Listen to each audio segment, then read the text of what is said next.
Cameron Crowe and Ashley Rothrock here to talk about Ashley's experiences at Coal Valley. But first things first, let's do some context in case you've never seen one of these videos before.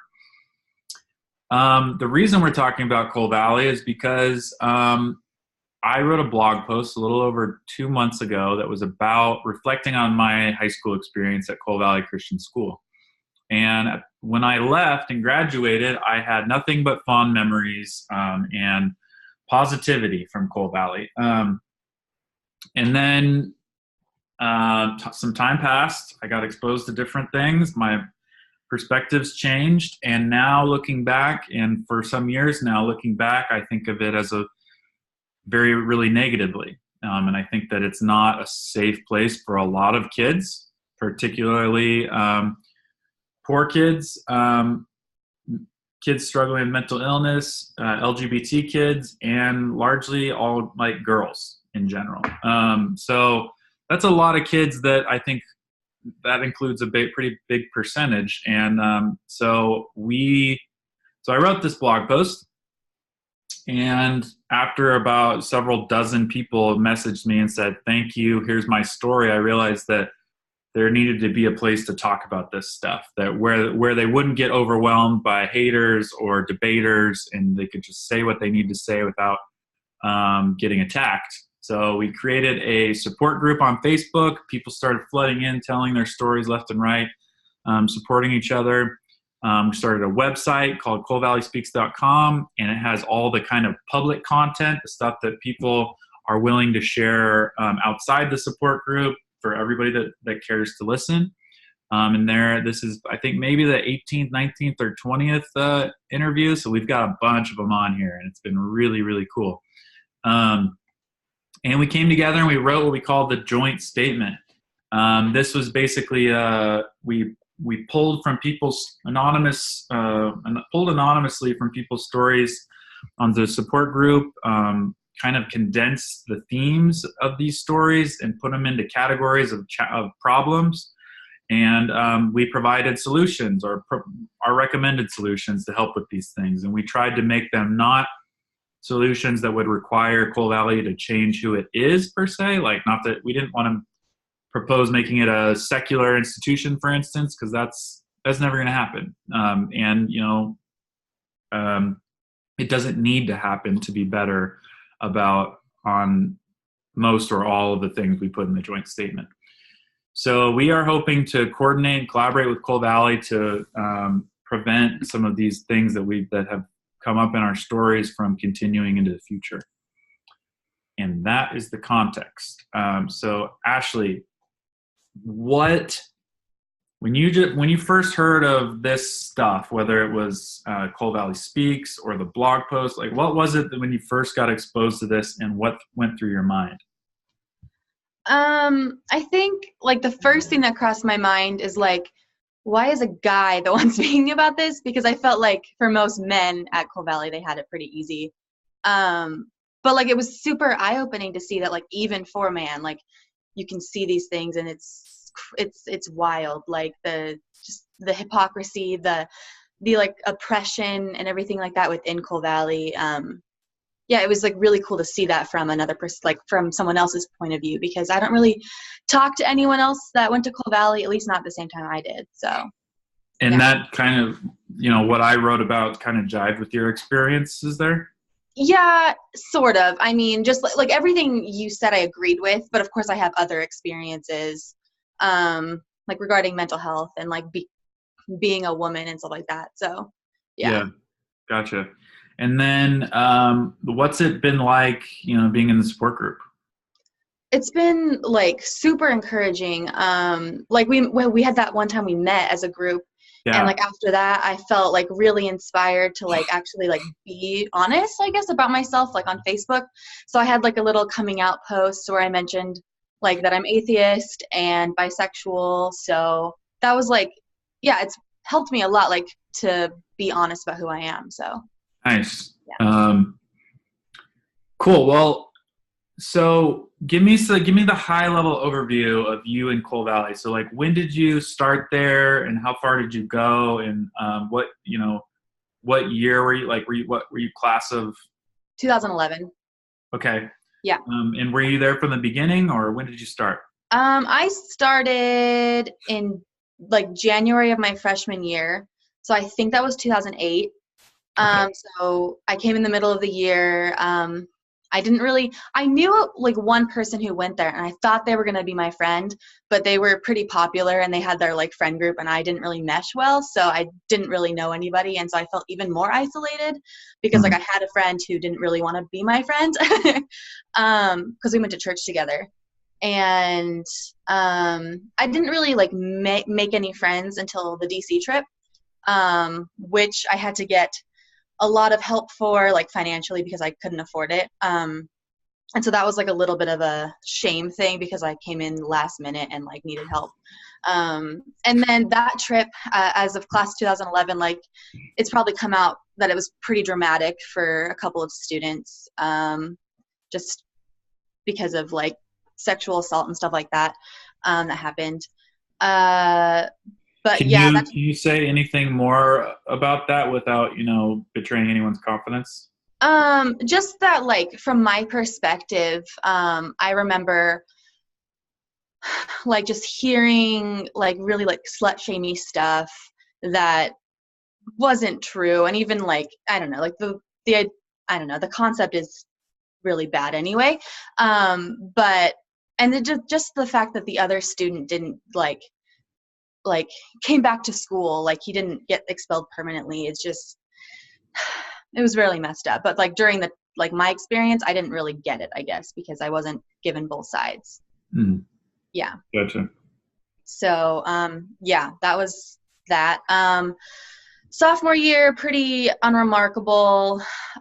Junior year, that was again pretty unremarkable. It was my senior year really that things started to go downhill for me. My dad in October of 2010 committed suicide. And I went to church with a lot of the teachers at Cole Valley. So a lot of the teachers knew, plus like I'm sure like every teacher knew really. And I wrote this essay about like how isolated I felt and how alone I felt and how depressed I was.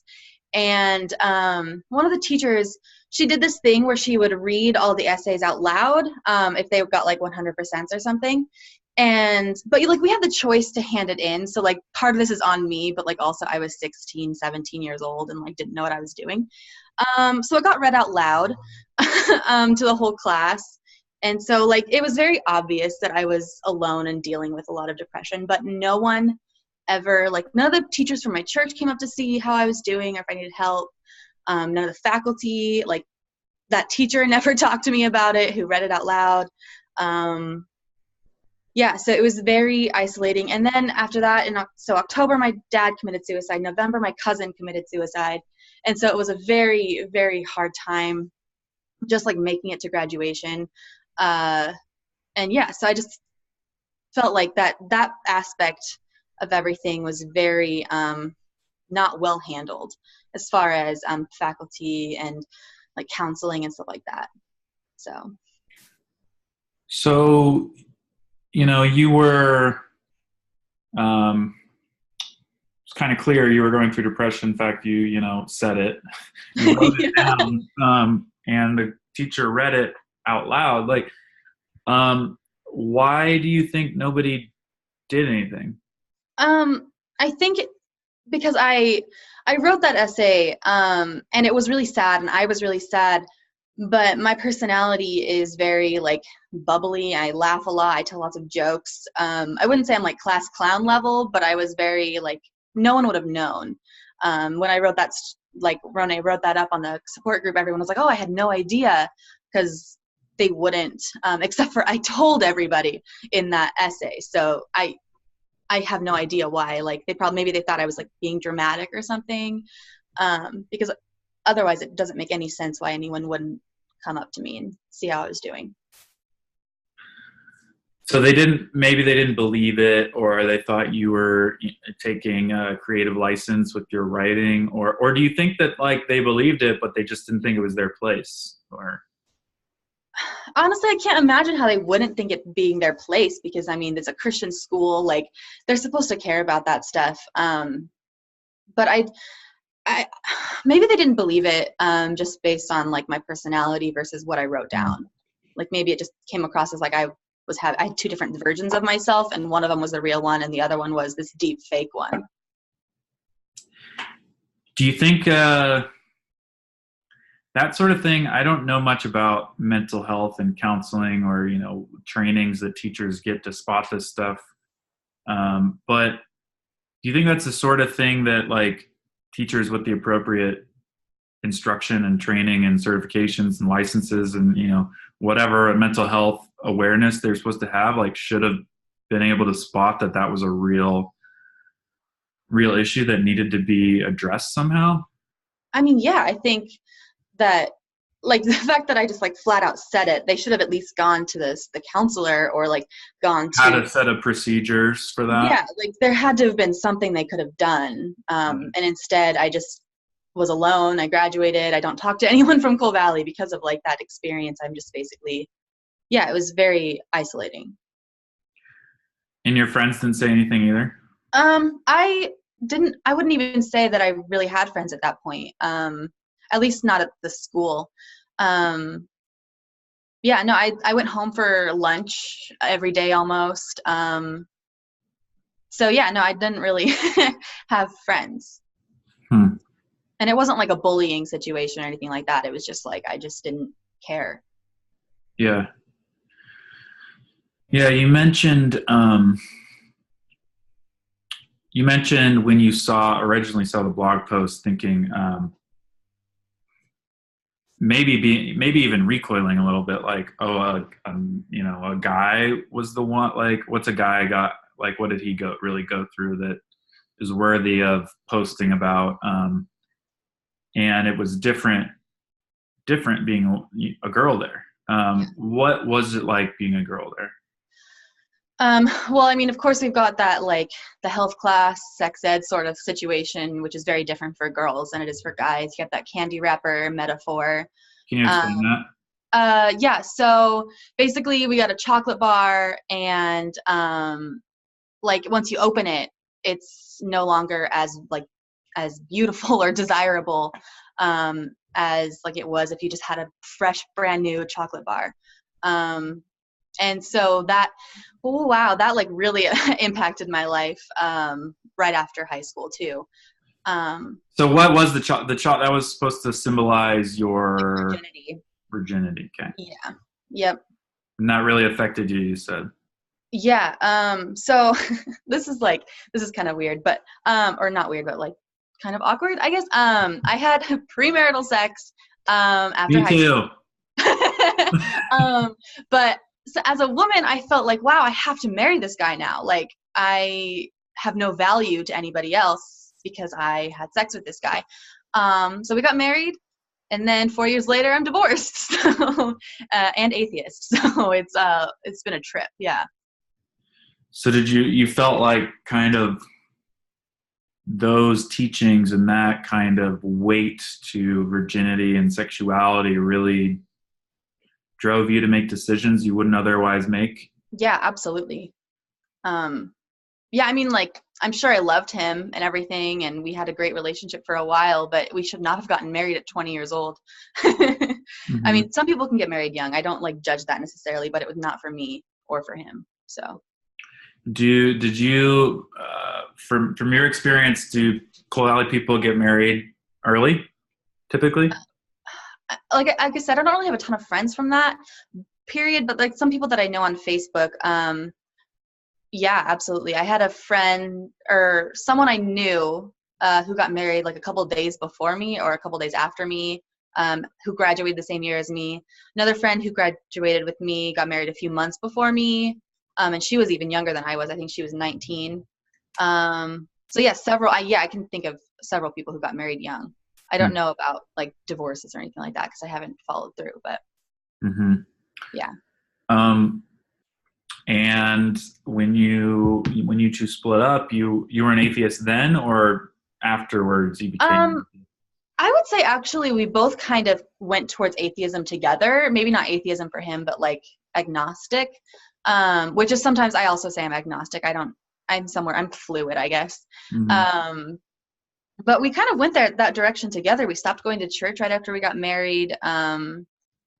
And I had doubts, like as soon as like when my dad committed suicide, I started doubting everything and not necessarily believing. But like still so much of my self-worth was wrapped up in Christianity and virginity and all that stuff. But yeah, no, I think I was definitely, I would say by 22, I was atheist. Yeah.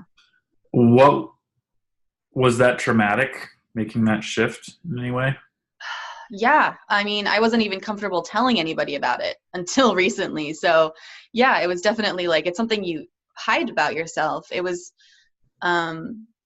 I would say like, it's something similar to coming out with about your sexuality, which I don't know if that's fair to say because I mean I've come out as bisexual, but like I didn't have any blowback, and I know there's lots of people who get like there's a huge blowback for some people, but for me that's how it felt. I was terrified.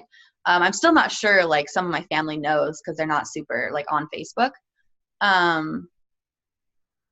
So I think like if my stepdad were to find out, I think he would cry and it would just be a really emotional conversation. And that's not something I'm scared of. So yeah, it's definitely like traumatic in that sense. What do you think generates the bigger blowback? Being bisexual or being an atheist? I think being an atheist, because as long as I'm bisexual, I'm still attracted to men and could end up with a man again. They can't like lose all hope for you. Exactly. There's still a chance. Well, you can just turn that part off, right? Yeah, exactly. It's just a phase. Like, yeah. Yeah, I think definitely. And being an atheist, there's this like idea of separation. Like maybe I'll go to hell for them. But I mean, if you believe in or like in the Holy Spirit or whatever, like once you're saved, you're always saved sort of thing. So like I have that like weird sense of like I have backup. Like even if real, like I believed in him at one point, so I still have your insurance policy. Yeah, exactly. And then sometimes like when I feel agnostic, it's like maybe God is real, but I hate him. Like Tell me more about that. Well, just because of like, well, even if I go back to the Bible, like, he killed millions of people in the flood, like just out of spite and anger and frustration, jealousy. Like that doesn't seem rational. Women were like stoned for being raped, separated, for menstruating, just stoned for premarital sex in general. Like women were treated like garbage. And even if like in the New Testament it's different, which is what a lot of people say, like still in the Old Testament God was okay with that. So I have a lot of feelings about that. Yeah. I mean, I totally get that. I mean, it's hard to justify like a loving God that would do all these things because why? He was trying to teach like this small people group a lesson. Yeah. He was trying to like set Noah up for success or whatever. So he killed everybody else. And I don't know. Yeah. And then he like wanted them to like slaughter the Canaanites and like all, yeah. Well, Sodom and Gomorrah, of course, like it's just, and then the like, I can't even remember, like sacrificing Isaac or whatever. Yeah. Like why would God like test someone like that? Like that just seems cruel. I don't know. There's just so much. Kill your child. Yeah. Why? Yeah. Yeah. And maybe it's like, because he's going to sacrifice Jesus, but like it's not, yeah. It's hard to square that, what's the phrase? Square that circle that square, something like that. Yeah. Yep. And I just can't get behind it anymore. Even if God is real, I just can't get behind it. Going back to treatment of women, in the Bible, and then, we talked about the virginity stuff. What else was it like, what else comes to mind about being a girl in Coal Valley? There was one time I remember being in class and a teacher mentioned how he wouldn't trust a woman in the military because she'd be weaker and slower and more emotional than like a fellow man. And so that like had a lasting impact on me. I How never did had you any, interpret that? well, just that I'm weaker and slower and more emotional than a man. And like, and I think maybe in some ways, like I personally am, like that's true for me. But I wouldn't assign that to every single woman in the world. That seems way too broad of a stroke. And yeah, that was something, and like that wasn't like a one-off thing. It was like a regular concept. And as a woman, I guess dress code, of course, I never really like struggled with it personally, just because at church and school, like my whole life was in this Christian bubble, and I was like a fairly well-endowed like teenager, but I didn't really struggle with that. But I watched my friends like at Coal Valley, or people that I knew, like have to wear that embarrassing like huge t-shirt, go home and like change their pants if they had like holes in them or whatever, like duct tape on like the holes in their pants to cover up the skin. Yeah. What was the point of the dress code? Like what were their objectives with that? I mean, of course it was to keep the boys from being distracted. We don't want to be stumbling blocks to young men. Yeah, it was all about protecting the virtue of men, I guess, versus like our own virtue, or maybe it's like protecting our virtue too, in the sense that boys won't attack us because we're covered up. But I mean, we all know that's not true. So. Yeah, and another interviewee kind of went as far as to say that like Coal Valley taught girls that they're sex objects. Yeah, absolutely. You would agree with that? Yeah, I mean, yeah, that's all we're designed for, according to like, I don't know, it's what we're designed for. We're designed to have sex and make babies, like, and keep a home. That's what we're taught like our whole lives, especially if we're in this huge Christian bubble of church and like youth group and Coal Valley, and yeah, it's just yeah. Tell me about, like, it sounds like for you it was all encompassing. Like you didn't have any space where this wasn't like everything. Yeah. Right? I rode horses outside of school, obviously, because we didn't have anything like that.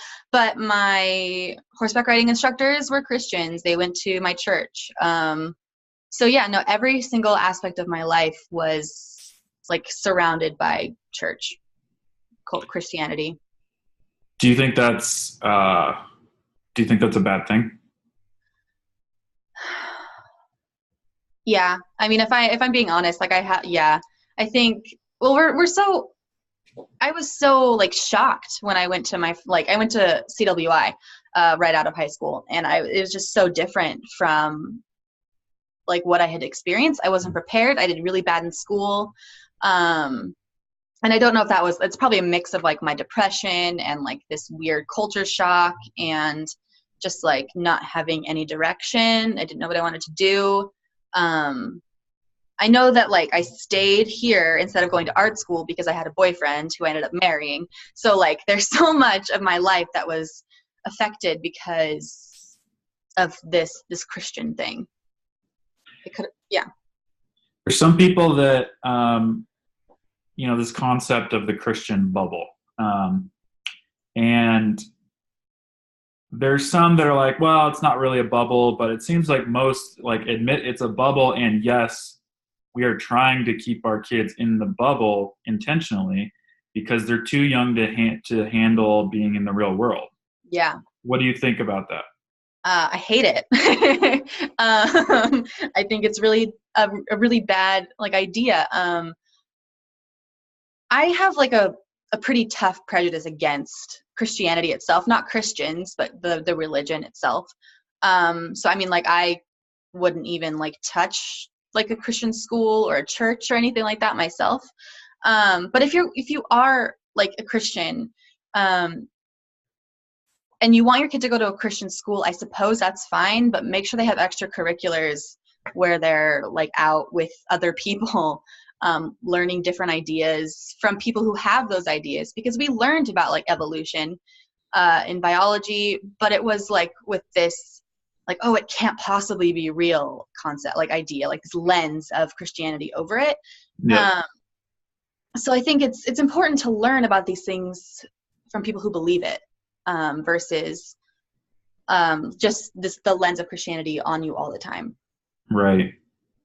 Yeah. Do you think that, so you would say that like Christians that believe creationism can't possibly teach evolution and do it justice? Would you say that? I mean, I don't think that if they are Christian, they can, because they couldn't teach it as fact. They would have to teach it as, I don't know, like the creation mythology. Like they'd have to teach it like that, because otherwise it'd be going against their beliefs, which I understand, but like it doesn't really help us to become like ready for the real world, necessarily, in the fact like in college they're not going to teach you creationism unless you go to like Corbin University or Master's College or something like that, so those are expensive. So yeah, I don't know, I think there's something to be said for being taught like science based like fact. Yeah. So you mentioned that you came out as bisexual. How long have you known that you're bisexual? I would say I actually knew or had a hunch before I got married. But I was definitely in that state of mind where, well, I'm marrying a man, so it doesn't matter. Why do I need to come out? No one will ever have to know. So I kind of like just covered it up. He knew, like, and he was fine with it. And I had friends that have known for as long as they've known me, as long as like I met them after high school. So yeah, I've known for probably 8 years now. It didn't seem relevant. Yeah. So you didn't know in Coal Valley? No. Did you know any queer kids in Coal Valley? Not when they were at Coal Valley. I knew lots of people who left Coal Valley and then came out at their public high school or something like that. And it was always this big like shock for us. Like we'd be like, oh my gosh, this person came out and that's why they're not here anymore. Like, did they get expelled or did they just decide to leave? Or I have no idea about that, because but I do, like, it just felt like they were expelled, or it felt like they were too ashamed to be who they were, so they just felt like they had to leave. Like those are the only two options I imagine. Like, because I mean, I can't imagine being queer and out at Coal Valley. I feel like there were kids that were, but it's just, it would be such a scary thing to do. Yeah. How was homosexuality talked about? What was the cultural kind of conditioning or handling of homosexuality at Coal Valley? Talk to me about that. I feel like, I mean, I think plenty of people talked about the textbook with the light bulb and how that's what gay men do, is stick light bulbs up their butts, which is obviously ridiculous. But I feel like a lot of the time it wasn't really discussed. It was kind of like a thing that exists, it's a sin, shove it under the rug, try not to think about it so we don't have to face it and deal with it and worry about like other kids popping up and saying that they are queer. So yeah, like I didn't really have to, I didn't know anybody at Coal Valley who was at least not out at the time. And then, but when someone did come out and after they'd gone away, it was like, oh, this like funny thing, and we'd like made jokes about it and be like, oh, all these things suddenly make sense about this person, like, which is horrible and bad. Were the teachers ever involved with that sort of thing? I know that they were, just based on like other stories I've heard, but I never experienced it. So Gotcha. What do you think about this concept of love the sinner, hate the sin? I Yeah. hate it. I actually I heard about that when I was in high school, and so I actually like disposed of that idea when I was still in high school. I decided that like whoever you love doesn't matter. Like to me, that it took me a while. I was probably like a senior by the time I came to terms with that. But someone had said like love the sinner, hate the sin is super harmful because it's not like a thing that you can separate from the person. It is a part of the person, and it's their identity if they choose to like label themselves that way. So it's impossible to do, I think, in that sense. So it's really, hate the sin, hate the sinner. Yeah, I mean, you're hating that part of them, so that therefore you hate them. Like, Yeah. It's not like a peripheral thing. It's like a core thing where it's so connected to everything else that if you hate that, you can't really love that person.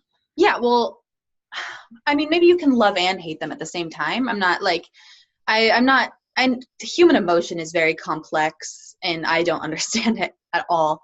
But I would say like, so if I brought a girlfriend over to my parents' house, they wouldn't love that fact that I had a girlfriend. For instance, they wouldn't love my girlfriend for being my girlfriend.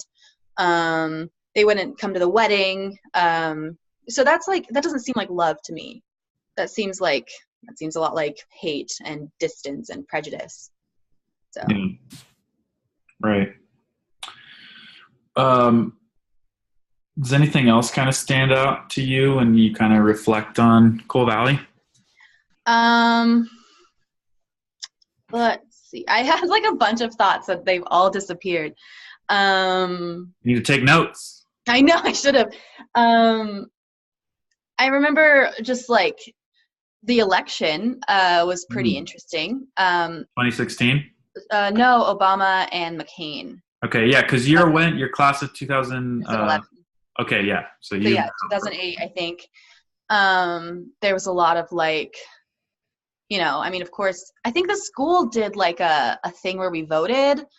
I can't remember honestly, but like, I mean, of course, in like our school, we chose McCain or whatever. But then there was a teacher who had an Obama sticker on the back of her car, which was very controversial.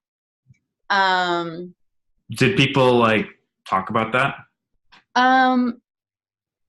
Yeah, they talked about it, but the teacher was still pretty like well respected, I think, at least with people who took her class.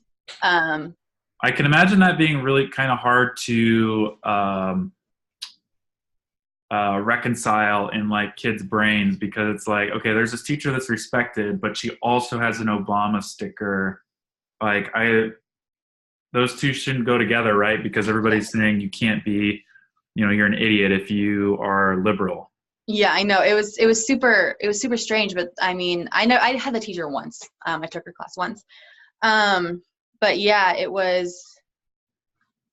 Yeah, and then of course there was like I'll assassinate him sort of thing, like this like concept of, murdering a black president seems very horrible. And I think at the time, like I just remember being like, if I could vote, I would vote for McCain. And I remember telling my dad, my stepdad, I was like, yeah, I'm a Confederate, thinking that Confederate and conservative were the same. And then like later in life, I'm like, oh, they're kind of the same. Yeah, that's like, that election was pretty interesting as far as like just us being hounded with like, oh, why we should support McCain and why we shouldn't support Obama, and like all the things he supports are bad. And like there was of course Obamacare, which was like, oh, socialism's bad. Yeah, so I remember that election pretty clearly too, because I would have graduated that May, and then I voted in that November. And I remember, I guess I was like questioning a little bit more than I realized I was, because I remember feeling a little bit torn actually for the first time ever about like I still felt like Obama was bad, but like some of the things were kind of making sense. And I felt like I just couldn't betray my upbringing by voting for him. So I voted for McCain. And then probably like within a year after that, I was like really mad at myself because I felt like I made the wrong decision, which obviously doesn't matter. Like He got voted in. Idaho is probably, voted 90% for, maybe not that bad, but like, majority, my vote didn't matter. But I felt like I took the wrong stand, like on principle, and that bothered me afterwards. Mm-hmm. I wasn't able to vote until 2012, which was again Obama and like Romney, I think. Yeah. I went Obama, so and not that it matters, but yeah.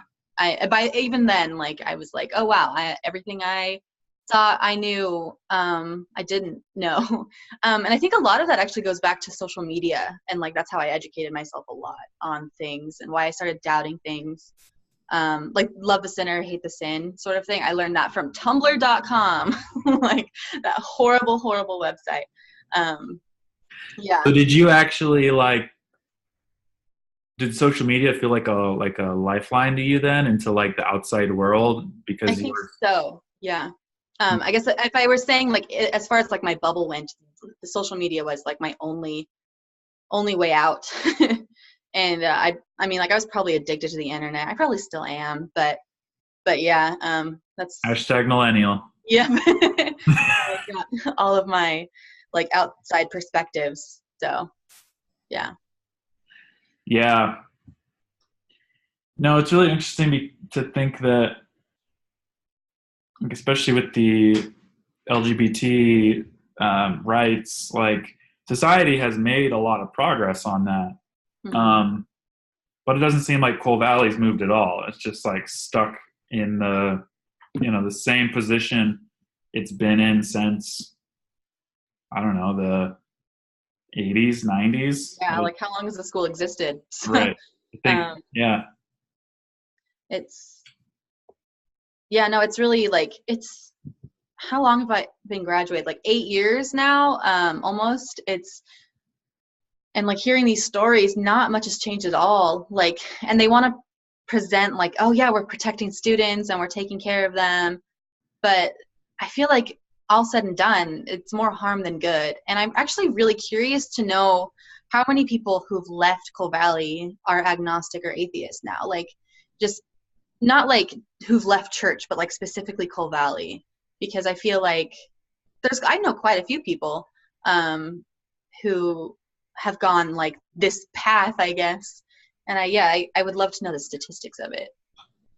Somebody at that first, in-person meeting of the support group, do you remember his stat? It was like, yeah, like 70. Yeah, 80% of 80% of children that grew up in like Christian education leave it later in life or something like that. Which is, I tried to find that online and I never could. You couldn't find it? But it's like an interesting concept because I know so many people who were raised with religion, and we all became English majors, but are like super atheist or agnostic now. It's it's super strange, and not everyone I know has gone to Coal Valley. They went to other Christian institutions, but I would really like to know, like just within our group, even like how many people, because I know there are still several people who still believe in God and just like their version or like a healthier version. You should do a Facebook poll in the sport group. Yeah, I should. I'll vote. Okay. Were there, okay, so we've covered a lot of ground, but are there other things too that, you remember now that you wanted to mention? There's my dog. Sorry. Yay. I guess Not really. I can't think of anything at the moment. I feel like a failure. No, um, I think we've covered a lot. yeah. Um, okay, so in that case, if Coal Valley administrators watch this video, what's your message for them? Um, I feel like I'm not as forgiving as a lot of people are in regard to like the whole Christian school thing. But I guess my message is to just like show love to the students, protect them from like sexual assault, obviously.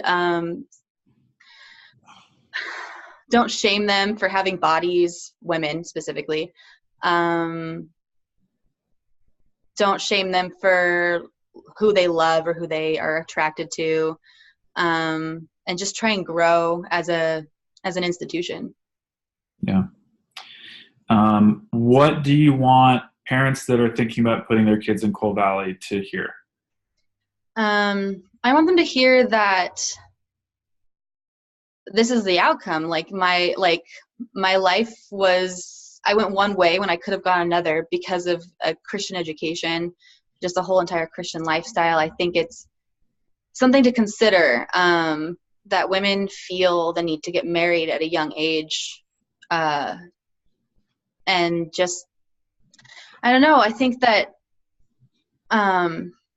yeah, it's cool to put your kids in a Christian school maybe, but please have them have extracurriculars, be exposed to people with other points of view. Because if their faith is only built on like the Bible, they're not going to actually have it tested until they're out in the real world, and that's not good. Yeah. And what do you want current students, maybe like yourself, to hear?